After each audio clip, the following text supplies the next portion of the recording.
Hello everyone, it's your girl Asia from Romance Fango channel. Welcome back to my channel.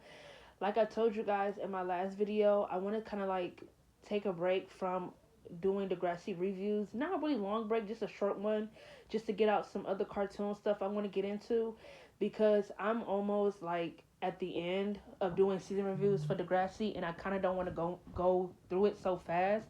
So, like I promised, I literally have season 10, 11 and 12, 13, and 14 to do. We're literally at the end of doing season reviews for Degrassi, so I kind of don't want to rush it. So I figure, why not talk about some more cartoon topics? And there are some TMNT topics I wanted to talk about. I know I was supposed to be talking about the worst. I was supposed to be ranking TMNT's premiere episodes from worst to best and the finale episodes from worst to best. But my Paramount Plus is not working. There's something weird going on with Paramount Plus's account. My account has literally been frozen. Don't know what's going on. I've called, I emailed, haven't got anything back. And the app that I watch, cartoons on when my binge watching apps don't work, is not working either. So I'm thinking I'm not gonna do it anymore because I don't want to sit here and wait. I kind of just want to push content as fast as I can as far as cartoons are concerned.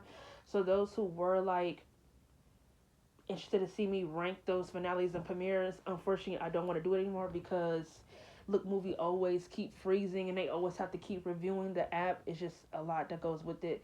But I am going to be talking about season 2 and why I feel like it's the best season from TMNT. And I'm also going to be talking about why I think The Tale of Yorkai is the best episode that TMNT has ever written and directed for reasons that I think that we all should acknowledge. So let's get into the season 2 review for Teenage Mutant Ninja Turtles and why I think it's the best season from the entire show. So TMNT 2012 is without a doubt one of my favorite cartoons of all time. Literally, if I had a top 10 cartoon list, it would definitely be number 2, and my number 1 would be The Amazing World Gumball. I cannot express enough how much I love TMNT. I literally love TMNT. I watched all the versions of TMNT, and I honestly have to say 2012 is literally my favorite version of it because of the storytelling, the characters, and the episodes. Everything is like really fucking great, and I actually love the pacing of TMNT. My only issue with TMNT at times could be that there is a lot of episodes. There could be like, okay, for instance, season 2 had 26 episodes, so not every episode was important to the story. There was filler, and I feel like when you do have 26 episodes, there's gonna be filler. So I'm not gonna complain too much about that, but sometimes it is hard to sit through the episodes that don't matter because you kind of just want to watch the episodes that's important. Um, those who do know, I have never ever watched season 4 or 5 for TMNT, and I'm not going to. The only thing in TMNT season 4 that was really important to me was everything with the Shredder plot, with them going back to New York and defeating Shredder in season 4. To me, that was the only interesting thing. Anything involving them being in space, I literally do not give two fucks about. I skipped all of that and went straight when they went back to Earth, when they try to, take Shredder down. Those episodes up until the finale of season 4 where they taking Shredder down were definitely some of the best shit they ever produced. Shredder killing Master Splinter, all that shit was great. But to me, why do I? To me, and this is just my opinion. The reason why I feel like season 2 for TMNT is a really good ass season, cause I feel like when it came to balancing stories, they did a really good job. I feel like in season 3, because for the longest time, I really thought season 3 for Timothy was the best season. That was literally my favorite season. Like, you can ask my brother, you can ask my sister. They will literally tell you, yeah, Asia's favorite season was season 3 before I rewatched season 2. And honestly, season 2 was my favorite season for TMNT after giving it a rewatch a second time when I rewatched TMNT. Because I feel like it was better at balancing storylines and characters and giving every character their individual screen time and their own storytelling. I feel like season 3, up in the beginning, like the first half, was very interesting. Them being in the woods, being away from New York, that was really interesting. I do think it dragged on a little bit. I feel like season 3 for TMNT is really a misbag because they had a good thing going with coming back to, New York and shit like that. And like I said, they did a couple episodes that was important to finding Karai, and then that kind of stopped. And then the season felt like filler up until they brought the whatever you want, the Rhino X. I forgot the villains, the rhinos who was trying to destroy the planet, until they brought them in to where they wanted to wipe out Earth. So season 3 is like kind of a mixed bag because since they kind of really relied on that one storyline with Karai, and it's like once they kind of wrapped that up, they kind of was like struggling to tell another story. So that's why they did that dumb ass shit that they did at the end of season 3. Season 2, however, like I just said, had a really good idea of balancing out storylines. Now there was some dumb shit that season 2 did do, and I'm not gonna lie, there was some dumb shit. I think one of the main things that kind of was like irritating the fuck out of me in TMNT was the misuse of the fucking mutagen. It's like the writers kind of forgot what the mutagen was supposed to be used for and what it was supposed to mean. It's like the mutagen got out of control. It's like at this point it wasn't even the fucking Krang that was mutating people. It was Shredder and his people who would get mutated. Like everyone on Shredder's team was a fucking mutant. Who the fuck was a human? Everyone was mutated. Everyone from Beatbot and Rocksteady to Baxter Stockman to Sever to hold on, cause I keep forgetting this nigga name every time. Chris Bradford, all of them were fucking mutated, and Chris Bradford got mutated twice. First he got mutated to a dog, and then he got hit with the mutagen again, which turned him into a fucking like skinny ass wolf. So it's just like the mutagen was getting out of control. Why is Shredder's Tiger Claw was mutated? He was like a fucking damn. I forgot his backstory when he kind of explained it in season 2 when he came in. He was like an assassin, and the Krang got a hold of him, and they kind of used him as like a lab rat for the mutagen, and he kind of turned into a tiger. So that's why he had like beef with the Krang. I thought Tiger Claw was really interesting in season 2, and then I feel like he felt just as important as Karai did. But season 2 was really Karai's season to shine because again, she wanted answers on what happened to her mother, and I feel like she was conflicted on doing the right thing and having to look great for Shredder because she thought that was her father, and when she found out he wasn't, I feel like when she found out that Shredder wasn't her real father and Master Splinter was, that was one of the greatest episodes I ever watched because Karai was really fucking annoying. Like, from season 1 to season 2, all she did was whine, bitch, and moan about how she feel like Splinter took away her mother. And it's like, okay, I can't blame her, right? She is a kid who grew up without a mother, so of course she's going to want answers. But it's like, it's the way she kind of like talks about never meeting her mother. She like has this whiny ass voice that's like, girl, please shut the fuck up. No one wants to keep hearing about how you don't have a mom. We get it, girl. We get it. Your mother was taken from you, but you do not have to keep reminding the audience of that every fucking time. We know where your beef is coming from. We know why it's up and it's stuck. We know why you want to stand 10 toes down. You don't have to keep reminding us every fucking second, okay? The build-up they were trying to do with her and Leo, no one asked for it. I don't even know why they were trying to make that a thing. Off top, it's just disgusting when us as the audience kind of feel like they're related. I don't know. I don't care how y'all try to twist it or try to make it like, oh no, they're not related. At the end of the day, like I said, Karai is Master Splinter's daughter. Master Splinter raised the turtles as his sons. Karai is their fucking sister. Period. Point blank. ...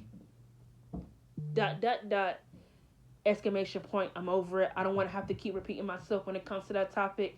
I said what the fuck I said. Karai is their fucking sister. There's no way around it. I really don't care. And it is what it is. Like I said,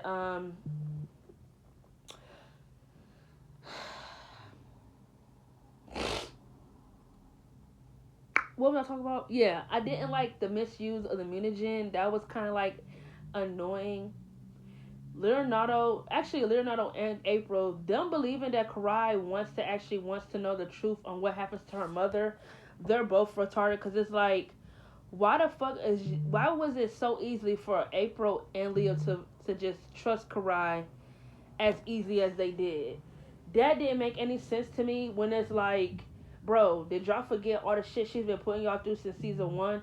And all of a sudden she comes to y'all and tell y'all she's ready to know the truth, and y'all just willingly show her the fucking lair. Y'all are fucking retarded, and it irritates me even more when the fans say, oh, Raphael was being a little too hard on Leo. No, he wasn't. Raphael had every right to come at Leonardo the way he did, because Leonardo, you're doing dumb shit for a girl. Like Donatello, you're doing dumb shit for a bitch who would never give you the time of day. Like in season one, Leonardo, you're talking about you trust Karai, you thought you could trust her. You just met this bitch, you don't know her from a can of paint. What makes you think you can trust her? And then it's the way that he would show out and show off just to get her attention. It's just, like, Leonardo, no, you're becoming a Donatello, stop it. Like, that's the only time I can really say I really wasn't fucking with Leo. When he was, like, really, like, they, like, kind of made him a simp, like, for Karai. I did not like that.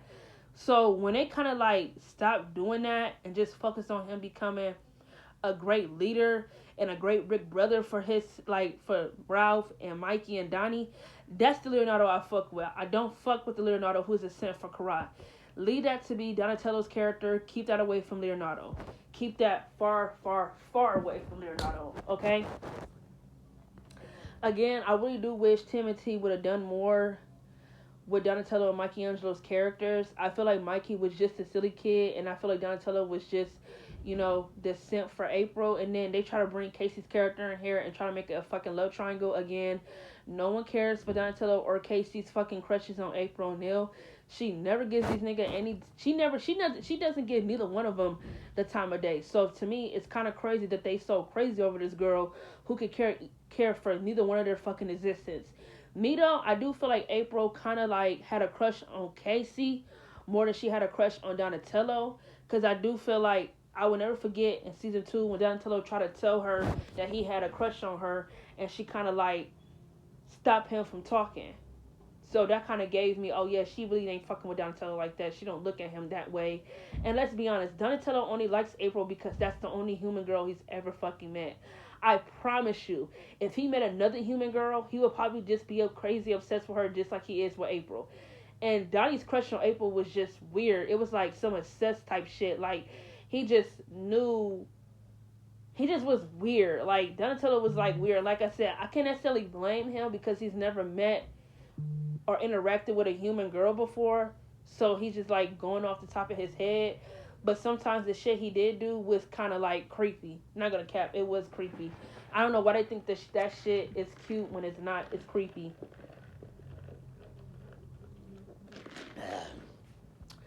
Whew.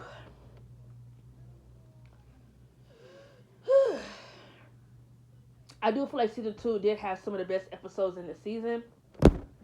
Like I said, I feel like Karai was really the MVP of this season because her character became really strong with her, you know, trying to get answers. One thing I did love that Tmnt did, that it kind of stopped, like, once you kind of watch season 3, is that they had villains outside of Shredder, right? I like that the Turtles have villains outside of Shredder. That Shredder and his like Goonies wasn't the only villains that the Turtles fought in Tmnt. They fought the Krang, they fought Tiger Claw, they fought the Rat King. They had different villains, and I just feel like in season 3, their only villains was really Shredder. Like, their beef with the Krang kind of stopped, and that was always something that kind of like irritated me, because season 2 has the greatest fucking finale ever. Like, what was it? 24 through 26 was really great, because 23, they gave us that boring ass episode of Chinatown Ghost Story. No one cares about that. But 22,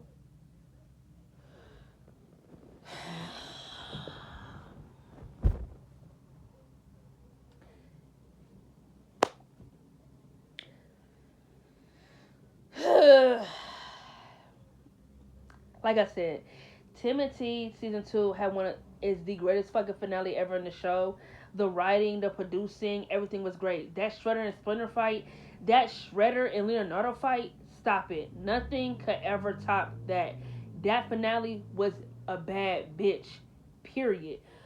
But one of the most irritating things in this season that happened that makes my fucking blood boil. Even though it was a good episode, I mean, there's like a handful of things in this season that did piss me off. And I think I mentioned two of them already. Like I said, I hated the misuse of the mutagen. I didn't like how Leonardo and April trusted Karai so quickly after all the shit she put them through in season 1 and in season 2. It didn't make sense for them to just believe her and bring her to the lair. I didn't care for Casey's episodes. I didn't care for his character, period. There is two more things I didn't mention that pissed me off. Okay. Before I even get to episode 22, let me talk about what's the fucking... I want to talk about episode 7 for a minute. Episode 7 is called Slash and Destroy. Now, follow me. Why this episode pissed me off so bad is that this is what I'm talking about when I say they were getting out of control with the mutagen. I do not think it was necessary to mutate Spike. I really feel like, as many times I rewatched this episode, I do feel like it was really fucking stupid to mutate Spike. I did like that Raphael got a POV episode more about his character. I feel like Spike was just really adorable, and I like that even though Raphael is surrounded around his brothers, you know, he does have a pet, a confidant, someone that he could talk to, someone that listens without judgment, right? That's why I love my dog so much, because my dog gives me a lot of love that sometimes you don't get from a human. So it's like you appreciate it even more. So to me, I feel like, why the fuck would you mutate Spike, the only person that Raphael talked to, if he feel like he could not talk to his brothers? It was stupid and unnecessary, and it just shows the misuse of the mutagen. It's like I get it that Raphael grabbed the mutagen and it failed, but it's like, Donatello, why the fuck did you even bring all that shit back? And then not only that, Donatello worked on a cure on if you're mutated, you can turn back to a human.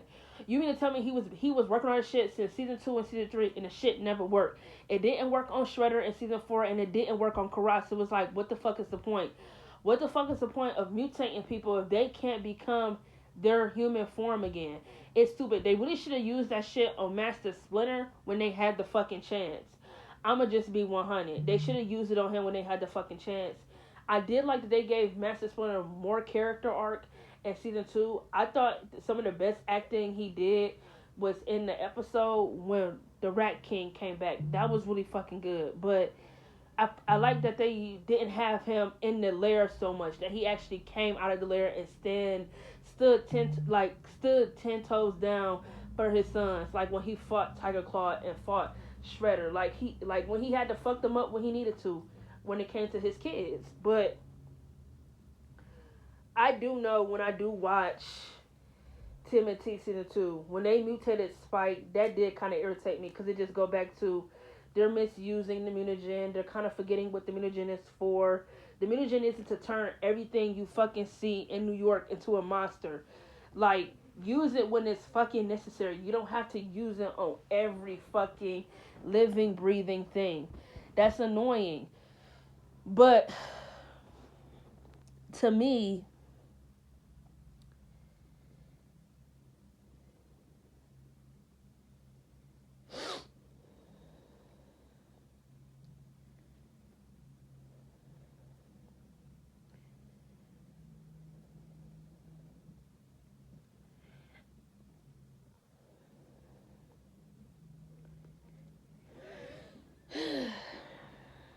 hold on, y'all. I'm sorry. Looking at text messages. I'm trying to pull this episode up. Okay, episode 22, which is called Vengeance is Mine. Even though this episode is really good from season 2, it's also the episode I feel like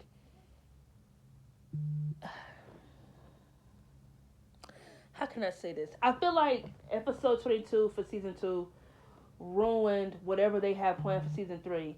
And I say that because you just spent the last 2 seasons building Karai up as one of the main characters in Tmnt, and then once you finally like let her find out what really happened, that Shredder is really not her fucking father.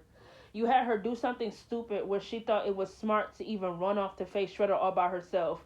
Girl, you're retarded. And then it's like she thinks she was smart enough to fight this nigga alone when he taught her everything she fucking knows. Bitch, you're really dumb. And then it's like she goes there to try to fend for herself just to get trapped. And it's like, girl, why the fuck are you even a Kuna each if you're gonna get trapped and just still be a damsel in distress? You're still a burden even though you know how to protect yourself. Make that make sense. Like I said, even though I do feel like this is one of the greatest episodes in season 2 because it did have a lot of like suspense to it. It definitely puts you on the edge of your feet because the Shredder and Splinter shit, their feuds still run deep. You feel bad for Master Splinter because it's like all this time he thought his daughter was dead and then he finds out she's alive just for him to sit there and watch her turn into a fucking snake. She gets mutated, which was just really fucking unnecessary. Saturday, even though he won his daughter, he kind of lost at the end. I kind of felt for Master Splinter because it's like, damn, this entire time he felt like he lost his daughter in the fire, but he found out that she was alive at the end of season 1. Told him in season 2 that Karai is his daughter, just to watch her get mutated as a snake. I really feel like Karai getting mutated was really fucking unnecessary. Again, it just shows again the misuse of the mutagen. And then it's like, Shredder, if you're gonna say you wasn't gonna mutate her, why the fuck is she hanging in the cage above mutagen? Make that make sense. It's just stupid. That was really dumb. Mutating Karai was really fucking stupid. And I feel like once they did that in season 2, it ruined whatever creativity you have planned for season 3, in my opinion. Like I said, some of the best things about season 2 to me was really the finales. The finale episode, like I said, 24 to 26 was some of the greatest episodes you could ever watch in TMNT. Season 2 definitely had a lot of good episodes, non-stop action. I feel like these niggas were always fighting, which I love. And April's backstory, finding out that she's a mutant, finding out that she's half human, half mutant. That was a really good ass episode. Finding out she basically got like these psychic powers. Like, I'll never forget the episode when Baxter Stockman kind of kidnapped her and she fell in the mutagen and she didn't get mutated because she kind of is already half mutant. And you know, the doctor who was spying on the Crane kind of explained that they took April O'Neil's mother when she was pregnant. So whatever experiment they kind of did with her mom, it kind of like, I guess it kind of like went into April. I don't know, some weird shit like that. But I feel like April was definitely at her most interested in season 2 because her character got more depth and she just didn't just feel like she was there. But I definitely feel like season 2 was the best season for TMNT when it comes to storytelling, episodes, and character arcs. It was definitely at its best. This was cartoons at its peak, in my opinion. But this is my TMNT season 2 rant. Not rant, review. I will catch you guys in my next video.